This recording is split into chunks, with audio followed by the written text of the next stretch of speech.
আসসালামু আলাইকুম। আজকে আমরা আলোচনা করব আমাদের লেকচার 1 এর আওতায় সংখ্যা পদ্ধতির বেসিক কিছু আলোচনা দেখব আজকে আমরা। এখানে আমরা কি সম্পর্কে আলোচনা করব? এখানে আমরা আলোচনা করব নাম্বার সিস্টেম, হিস্টোরি, তারপরে number system, classification of number system মানে নাম্বার সিস্টেমের প্রকারভেদ, radix point, bit, nibble, byte, word, তারপর ডেসিমাল, বাইনারি, অক্টাল, হেক্সাডেসিমাল আর importance of binary number system মানে এই সংখ্যা পদ্ধতির গুরুত্ব সম্পর্কে আলোচনা করব। আসো এক এক করে আমরা শুরু করি। না করো হিস্টোরি মানে হিস্টোরি নাম্বারটা কিভাবে আসলো?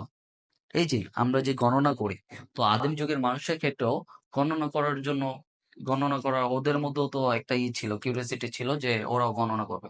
তখন ওরা কি করতো? ওরা হচ্ছে বিভিন্ন কাঠি বা পাথর বা এই ইটের টুকরা এর মাধ্যমে হচ্ছে গণনা করার কাজ গণনা চালায় দিত। যে কিভাবে তারা গণনা করবে এইভাবে। তারপরে হচ্ছে ব্যাঙের মাধ্যমে একটা সংখ্যা ধরছে, গাছ একটা সংখ্যা ধরছে, এরকম করে। এভাবে চলতে চলতে খ্রিস্টপূর্ব ৩,৫০০ বছর পূর্বে, মানে এখন থেকে কত বছর? প্রায় ৫,৫০০ বছর পূর্বে। আমি একটু লিখি। খ্রিস্টপূর্ব ৩,৫০০ বছর পূর্বে একটা সংখ্যা পদ্ধতির মাধ্যমে সংখ্যা পদ্ধতির প্রচলন শুরু হয়। কি? হায়ারোগ্লিফিক সংখ্যা পদ্ধতি। হায়ার হায়ারোগ্লিফিক্স হায়ারোগ্লিফিক্স সংখ্যা পদ্ধতির মাধ্যমে সংখ্যা পদ্ধতির প্রচলন শুরু হয়। এরপরে আস্তে আস্তে আসে রোমান। হায়ারোগ্লিফিক্স থেকে আসে কি? রোমান। আসে মেয়ান। এভাবে চলতে চলতে খ্রিস্টাব্দ ৫০০ ডেসিমাল সংখ্যা পদ্ধতি আসে, যে সংখ্যা পদ্ধতিটা বর্তমানে আমরা ব্যবহার করতেছি, ডেসিমাল সংখ্যা পদ্ধতি। এইটা ব্যবহৃত হইতো কোথায়? সর্বপ্রথম ভারত বর্ষ ও আরবে। এই সংখ্যা পদ্ধতির একটা বাস্তব রূপ প্রদান করেন তিনি, একজন আরব বিজ্ঞানী। তার নাম ছিলেন আল খারিজমি। আল খারিজমি তিনি একজন আরব বিজ্ঞানী।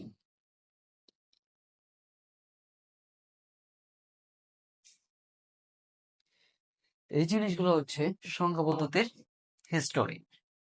এখান থেকে তেমন কোনো কোশ্চেন আসবে না, এটা জাস্ট তোমরা একটু জানার জন্যই জানলা আর কি, এরকম। এখন সংখ্যাকে আমরা ধরো একটা সংখ্যা লিখতেছি 773। এইখানে সংখ্যা কয়টা? এইখানে তোমরা বেশিরভাগ মানুষই ভুল করো। সংখ্যা, অনেকজন বলে যে সংখ্যা 3টা, কেউ বলে একটা। এখানে সংখ্যা হচ্ছে একটি, ডিজিট হচ্ছে 3টে। এইখানে একটা ডিজিট, এই যে একটা ডিজিট, এই যে একটা ডিজিট। ডিজিট বা অঙ্ক। সংখ্যা কয়টি? 1 নাম্বার। এখন এখানে তোমরা একটু লক্ষ্য করলে দেখো যে আমি বললাম যে সংখ্যা, অঙ্ক, এই জিনিস দুইটা কি আসলে সেম? না, এখানে একটু ডিফারেন্স আছে। সংখ্যা কি? সংখ্যা আমরা কোন কাজে ব্যবহার করি? দেখো আমরা সংখ্যা কোন কাজে ব্যবহার করি? সংখ্যা হচ্ছে গণনা বা পরিমাপ করার কাজে ব্যবহার করি।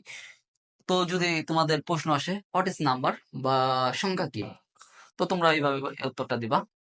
সংখ্যা হচ্ছে এমন একটি উপাদান যা গণনা, পরিমাণ ও পরিমাপ করার কাজে ব্যবহৃত হয়, অথবা গণনা করার মাধ্যমে হচ্ছে সংখ্যা। তোমার যার যেটা ভালো লাগে ওইটা দিতে পারো।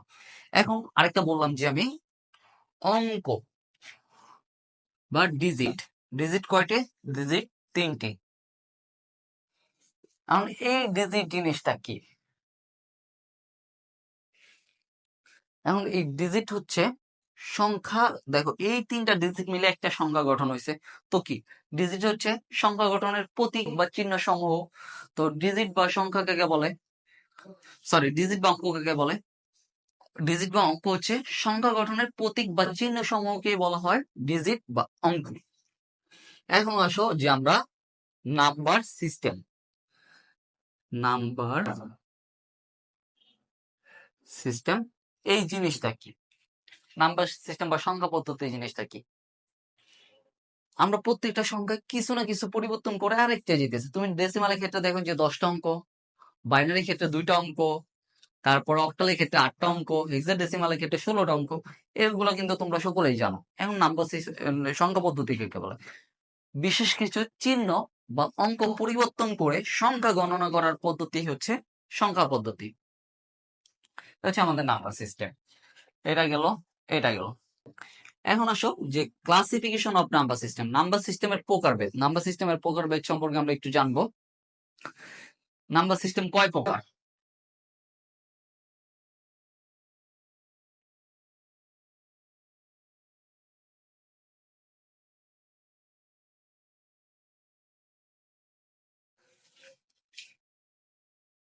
নাম্বার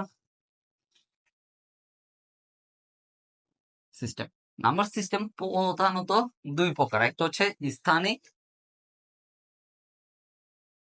স্থানিক, আর একটা হচ্ছে অস্থানিক। স্থানিকটা কি? স্থানিকের ইংলিশ নাম হচ্ছে পজিশনাল, সোনাল। আর নাম্বার সিস্টেম,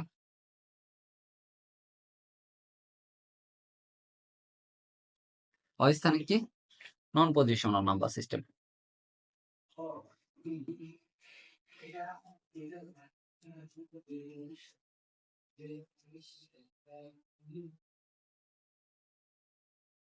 আচ্ছা, এখন স্থানিক সংখ্যা পদ্ধতি কাকে বলে? স্থানিক সংখ্যা পদ্ধতি হচ্ছে যেই সংখ্যা পদ্ধতির প্রত্যেকটি অঙ্কের বা চিহ্নের স্থানিক মান আছে তাকে স্থানিক নাম্বার সিস্টেম বলে। আরো স্থানিক যাকে বলে যে সংখ্যা পদ্ধতিতে প্রতিটি অঙ্ক বা ডিজিটের কোনো স্থানিক মান নেই তাকে অস্থানিক সংখ্যা পদ্ধতি বলে। এখন এই স্থানিক মান জিনিসটা কি? স্থানিক মান জিনিসটা কি আমরা এই জিনিসটা একটু পরেই জানবো। এখন স্থানিক সংখ্যা পদ্ধতি কাকে, স্থানিক সংখ্যা পদ্ধতি কয় প্রকার? স্থানিক সংখ্যা পদ্ধতি হচ্ছে 4 প্রকার: ডেসিমাল, বাইনারি, অক্টাল, হেক্সাডেসিমাল। এই জিনিসটা কিন্তু আমরা জানি। এখন তোমাদের যদি হঠাৎ করে প্রশ্ন আসে যে নৈবিত্তিকে যে নাম্বার সিস্টেম কয় প্রকার, তোমরা বেশিরভাগ ক্ষেত্রেই অ্যান্সার করো নাম্বার সিস্টেম 4 প্রকার। এই জিনিসটা আসলে ভুল। তোমার দেখতে হবে যে স্থানিক নাম্বার সিস্টেম বলছে নাকি নাম্বার সিস্টেম বলছে। স্থানিক নাম্বার সিস্টেম 4 প্রকার, আর নাম্বার সিস্টেম হচ্ছে প্রধানত 2 প্রকার, একটা হচ্ছে স্থানিক আর একটা হচ্ছে অস্থানিক। এখন যে নাম্বার সিস্টেম, এই নাম্বার সিস্টেমের কিছু বৈশিষ্ট্য আছে। সংখ্যা পদ্ধতির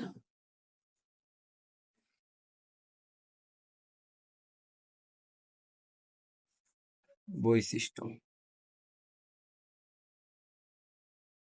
সংখ্যা পদ্ধতির বৈশিষ্ট্য হচ্ছে কয়টা? বৈশিষ্ট্য হচ্ছে 3টি। সংখ্যা পদ্ধতির বৈশিষ্ট্য হচ্ছে 3টি। কি কি? বেস বা ভিত্তি, বেস বা ভিত্তি। এখন বেস বা ভিত্তি কি? বেস বা ভিত্তি হচ্ছে ওই সংখ্যা পদ্ধতিতে ব্যবহৃত মোট বা টোটাল অঙ্ক সমূহ বা টোটাল ডিজিট সমূহ। তোমরা দেখো যে আমরা লিখি ডেসিমাল, ডেসিমাল একটা সংখ্যা নেই যে 7, 8, 10। এখানে আমি নিচে কি লিখতেছি? নিচের এই জিনিসটা হচ্ছে আমার বেস। বেস বলতে কি বোঝায়? যে ডেসিমাল দিকে খেয়াল করলে দেখো যে ডেসিমালে অঙ্ক কয়টা? 0 থেকে 9 পর্যন্ত, মোট টোটাল 10টি অঙ্ক আছে। তো বেস বা ভিত্তি হচ্ছে ওই সংখ্যা পদ্ধতিতে ব্যবহৃত অঙ্ক সমূহকে বোঝায়। এখন আরেকটা জিনিস থাকতে হবে, ব্যবহৃত ডিজিটের স্থানিক মান। আমরা এই স্থানিক মানটা কি? বারবার একই জিনিস, স্থানিক মান। হোয়াট ইজ স্থানিক মান? এই স্থানিক মানটা, তো এই জিনিসটা কিন্তু তোমরা ছোটবেলা থেকে জানছো যে ধরো আমি এই যে 7, 7, 7 3টা অঙ্ক লিখছি, এইখানে তার মান কত? একক স্থানে অঙ্ক যেহেতু 7, এখানে মান কত? 70। এখানে কত? দশক স্থানে 70, এই শতক স্থানে 700। এই তিনটা যোগ করলে কিন্তু 777 হয়। এখন এই জিনিসটা কিভাবে আসে? প্রত্যেকটা জিনিসের স্থানিক মান থাকতে হবে। যেমন 777, এটা হচ্ছে 10-এ যদি নেই, তো এইখানে ফার্স্ট হইতেছে আমি ডিজিটটা নিব, সর্বপ্রথম 0 থেকে শুরু হবে, তারপর 1, তারপর 2, আরো থাকলে আরো 7 গুণ বেস বা ভিত্তি দ্বারা গুণ করবো। বেস কত? 10, আর পাওয়ার কত? 0। তো 7 গুণ 1 সমান সমান কত? 7। ঠিক একইভাবে 7 গুণ 10 টু দি পাওয়ার 1 মানে 7 গুণ 10 সমান সমান 70, এইভাবে আসে। এখন একটা কমন প্রশ্ন আসতে পারে, ধরো নৈবে থেকে একটা কোশ্চেন আসতে পারে যে 275 অক্টালে আছে, এইখানে এ 7 এর স্থানিক স্থানিক মান কত? এই জিনিসগুলো তুমি এসে আগেরটার মতো বের করতে পারবা। আরেকটা কোশ্চেন হচ্ছে, আরেকটা বৈশিষ্ট্য থাকতে হবে, একটা হচ্ছে বেস বা ভিত্তি, আরেকটা হচ্ছে ডিজিটের স্থানিক মান। আরেকটা বৈশিষ্ট্য হচ্ছে স্থানিক মানকে ঘাত মান আকারে লেখা যাবে, মানকে পাওয়ার বা ঘাত মান দিয়ে প্রকাশ করা যাবে। এই যে দেখো, আমরা একটু আগেই ঘাত দ্বারা পাওয়ার দ্বারা প্রকাশ করছি, এই তিনটা বৈশিষ্ট্য যদি থাকে তাহলে একটা সংখ্যা পদ্ধতি হবে।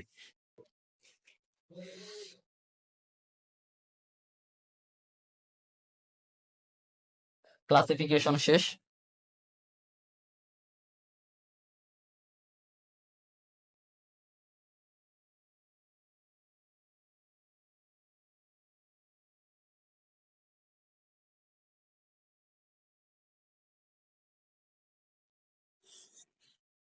অনেক সময় তোমরা পরীক্ষায় দেখবে যে এই যে এই পয়েন্ট গুলো কিন্তু আসে, what is radix point? Radix point জিনিসটা কি? ধরো একটা সংখ্যা লিখলাম 74.36, এই পাশের অংশটুকুরে আমরা কি বলি? পূর্ণাংশ। পূর্ণাংশ। আর এই পাশের অংশটুকু কি বলি? ভগ্নাংশ। এই পূর্ণাংশ আর ভগ্নাংশকে আমরা একটা পয়েন্টের সাহায্যে আলাদা করছি, সেই পয়েন্টটাই হচ্ছে আমাদের, এই পয়েন্টটাই হচ্ছে আমাদের রেডিক্স পয়েন্ট। এখন যদি সংজ্ঞা আসে যে রেডিক্স পয়েন্ট কাকে বলে, তো তোমরা এইভাবে সংজ্ঞাটা দিতে পারো, যে পয়েন্টের সাহায্যে একটি সংখ্যার পূর্ণাংশ এবং ভগ্নাংশকে আলাদা করা যায় তাকে রেডিক্স পয়েন্ট বলে। এরপরে বিট। এই বিট জিনিসটা কি? বিট মানে হচ্ছে, বিটের পূর্ণরূপ হচ্ছে বাইনারি ডিজিট। বাইনারি ডিজিট কি কি আছে? 0 একটা বাইনারি ডিজিট, বা 1 একটা বাইনারি ডিজিট। এখন আমরা যে কম্পিউটারে যে ডাটাগুলো ব্যবহার করি, সবচেয়ে ক্ষুদ্রতম অংশটাই হচ্ছে বিট। কম্পিউটারের ডাটার সবচেয়ে ক্ষুদ্রতম অংশকে আমরা বলবো বিট। বিট তথা বাইনারি ডিজিট। এরপরে হচ্ছে নিবল। নিবল জিনিসটা কি? নিবল হচ্ছে 0 সেট বিট মিলে তৈরি হয় এক নিবল। মানে হচ্ছে এক সেট বিটে থাকে 8টি, সরি, এক সেট বাইটে থাকে 8টি বিট, আর নিবল তৈরি হয় হচ্ছে 0.5 বাইট। নিবল সমান সমান লেখা যায় 0.5 বাইট। 0.5 ইন্টু এক বাইটে থাকে, এক বাইট, এর পরেরটা আগে একটু করে নিই। বাইট, বাইট মানে হচ্ছে এক সেট, এক সেট বিট। এক সেটে বিট থাকে কত? বা হচ্ছে 8টি বিট। 8টা বিট মিলে তৈরি হবে এক বাইট। তো এখানে যে বাইট, এক বাইট ইন্টু 1 বাইট, যদি আমি হিসাব করি 1 বাইট সমান সমান কত? 8টি বিট, 8 বিট। তাহলে এটা করলে কত? 4 বিট। 4টা বিট মিলে তৈরি হবে 1 নিবল। এখন এই নিবল কোথায় ব্যবহৃত হয়? নিবল কিন্তু তোমরা হেক্সাডেসিমালের ক্ষেত্রে দেখছো, যে হেক্সাডেসিমালের ক্ষেত্রে হচ্ছে তোমরা ডেসিমাল থেকে যদি একটা মান লেখো, তো ওইটার ক্ষেত্রে হেক্সাডেসিমালের জন্য ওটা 4টা ডিজিট বের হয়। এই জন্যই 4টা ডিজিটের জন্য এই যে 4টা ডিজিট বের হওয়ার কাহিনীটা কিন্তু এই নিবল থেকে আসছে। 4টা বিট মিলে তৈরি হবে একটা নিবল। এরপর ওয়ার্ড। ওয়ার্ড জিনিসটা কি? আমরা যে কম্পিউটারের ডেটাগুলো ব্যবহার করি তার মানে আমরা প্র্যাকটিক্যালি যে ডেটা ব্যবহার করি তার সাইজটাই হচ্ছে ওয়ার্ড। এই ওয়ার্ড তোমার কম্পিউটারের উপর ভ্যারি করে ডিফারেন্ট ডিফারেন্ট হইতে পারে। এখানে নর্মালি হচ্ছে 2 বাইট মিলে তৈরি হয়, 2 বাইট মিলে তৈরি হয় একটা ওয়ার্ড, মানে হচ্ছে কি 16টা বিট, 16টি বিট অথবা 4টি নিবল। এই জিনিসগুলো অনেক সময় পরীক্ষায় দিলেও দিতে পারে এমসিকিউ এর জন্য। এটা হচ্ছে আমার এই টপিক গেল। এখন হচ্ছে ডেসিমাল, বাইনারি, অক্টাল, হেক্সাডেসিমাল। এই জিনিসগুলো আসলে কি?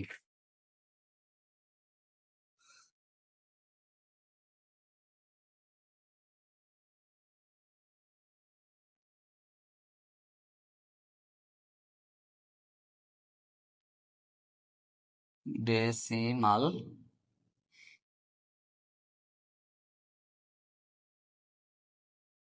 Octal, hexadecimal.